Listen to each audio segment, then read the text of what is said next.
Week number 3 of the high school football season. Time for our weekly preview presented by the Browns West Branch family of dealerships. And Jason, fortunately, the Bears dropped to 1-1, a tough 17-6 loss against Waterloo Columbus last week. A night that both defenses played really well, and Columbus just came up with a few more points than the Bears did. Yeah, we knew coming in that was to last week. It was before the season that may be one of the tougher games on the schedule, regardless of how it happened with the Sailors in week 1.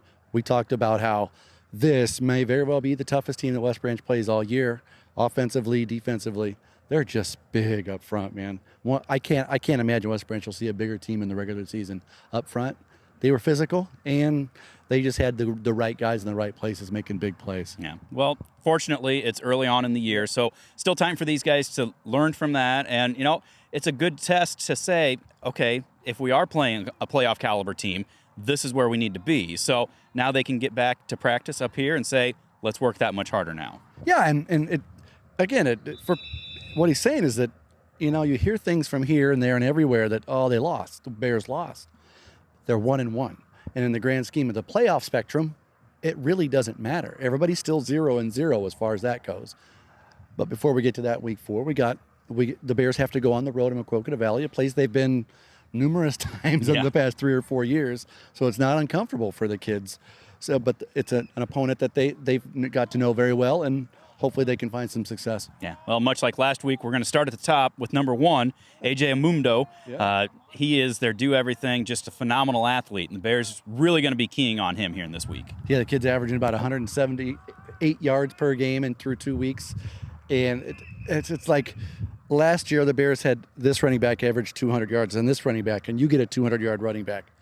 Well, this is the start of it right now with Amundo, and then in 2 weeks they get Isley from Mediapolis, and then they'll get DeLong later in the year, and then they'll get Daniels from Regina. So this is the start. This is going to be a great test, not just on the road for a young team, but to see what they can do against a team that really, really likes to run the football, and are doing it very successfully through 2 weeks. Yeah, and it's a young Maquoketa Valley team as well. I mean, they've got a freshman quarterback, a lot of sophomores and juniors, so a lot of mirrors between these two teams. Yeah, you can kind of see maybe, I hate to say that, where the development's coming from. Is it there or here? Who's going to be a little bit more developed at this point of the season?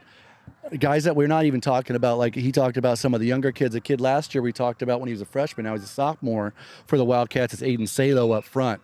He is a menace. He's going to be in the backfield. He's going to disrupt running plays out to the edge. So keep your eye on him. But the Bears can neutralize that, make a big play here or there. That's really what they need, that shot in the arm for that offense, Stephen.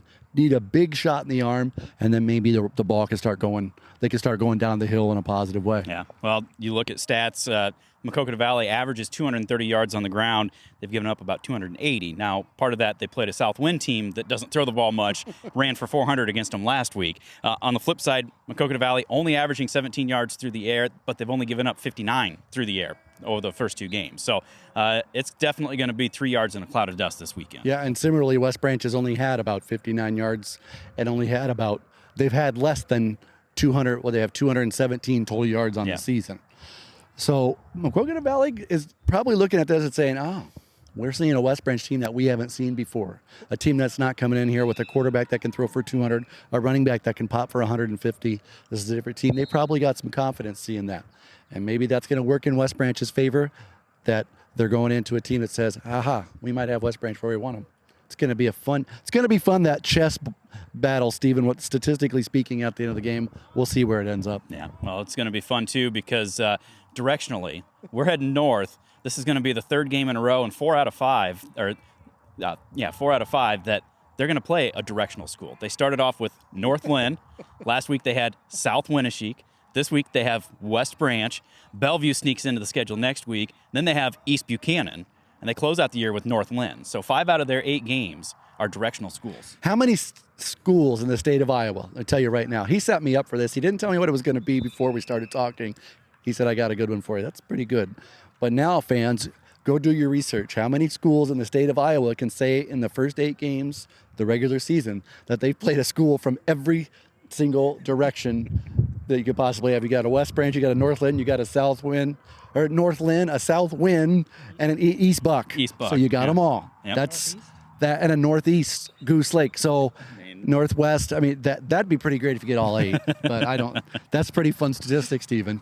You look for the fun stuff every now and again. So if you can't make it up there, it'll be a 7 o'clock kickoff. We'll have pregame coverage with the Bearcast starting at 6:30. Big thank you to Browns West Branch and their family of dealerships for sponsoring our weekly preview right here at westbranch.football.